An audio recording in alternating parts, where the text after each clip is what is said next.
ডাক অধিদপ্তরের গাড়ি অবৈধভাবে ব্যবহার করে চলছে বেসরকারি প্রতিষ্ঠানের জমজমাট পার্সেল ব্যবসা।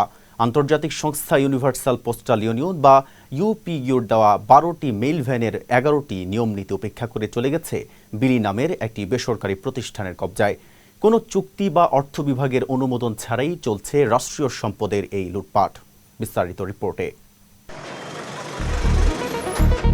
রাজধানীর তেজগাঁও মেইল প্রসেসিং সেন্টার থেকে বের হয়ে যাচ্ছে ডাক অধিদপ্তর ও ইউপিইউর লোগোযুক্ত 3 টনের একটি মেইল ভ্যান।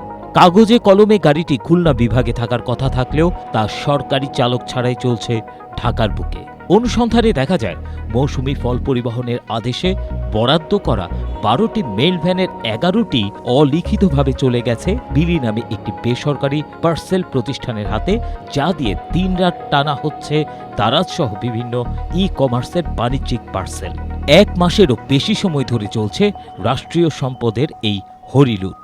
ডাক বিভাগের মাধ্যমে এটা ই-কুরিয়ার সার্ভিস একটা। হ্যাঁ জি, এটা ডেলিভারি কোম্পানি।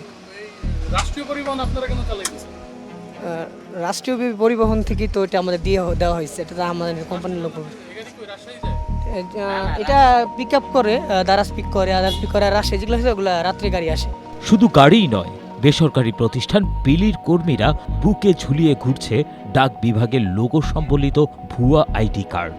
অথচ সরকারি বিধি উপেক্ষা করে অর্থ বিভাগের অনুমতি ছাড়া সম্পূর্ণ অনানুষ্ঠানিকভাবে কোটি কোটি টাকার এই সরকারি সম্পদ ব্যবহার করলেও নেই কোনো গেট পাস বা লগবুক। নথিপত্র বলছে গত 21 মে রাজশাহী ও খুলনার গাড়িগুলো হস্তান্তরের আদেশ হলেও বাস্তবে কোনো গাড়ি পৌঁছায়নি।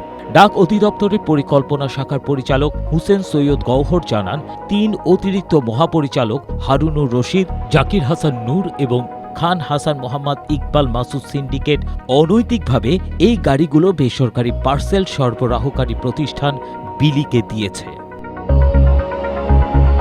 যদিও এ বিষয়ে এশিয়া পোস্টের অনুসন্ধানের পর ডাক অধিদপ্তরের মহাপরিচালক তড়িঘড়ি করে গাড়ি ফেরত নেওয়ার এবং লোগো ব্যবহারের বিরুদ্ধে আইনি ব্যবস্থা নেয়ার কথা বলেছেন। যখনই জানছি যে এটা করা হচ্ছে এবং এই কাজটা আসলে উচিত কাজ হয় নাই, মোটেও উচিত কাজ হয় নাই, এবং সেই জিনিসটা আমি আমাদের অফিসারদের মাধ্যমে ওনাদেরকে, যাদের সাথে ওই প্রতিষ্ঠানের নাম তো আর ওইটা নাই, বিলি নাই, অন্য নাম হয়ে গেছে, যে নামেই থাকুক তাদেরকে যেন এটা জানাই দেওয়া যে এটা আমাদের নজরে আসছে এবং রেকর্ডেড যে হ্যাঁ তারা এটা ব্যবহার করছে, যাতে না করে, এবং এটা যদি করে আমরা আইনানুগ ব্যবস্থা নেব তাদের বিরুদ্ধে।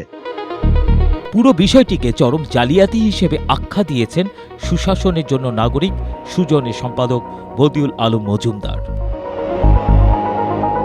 Desk report, Asia post.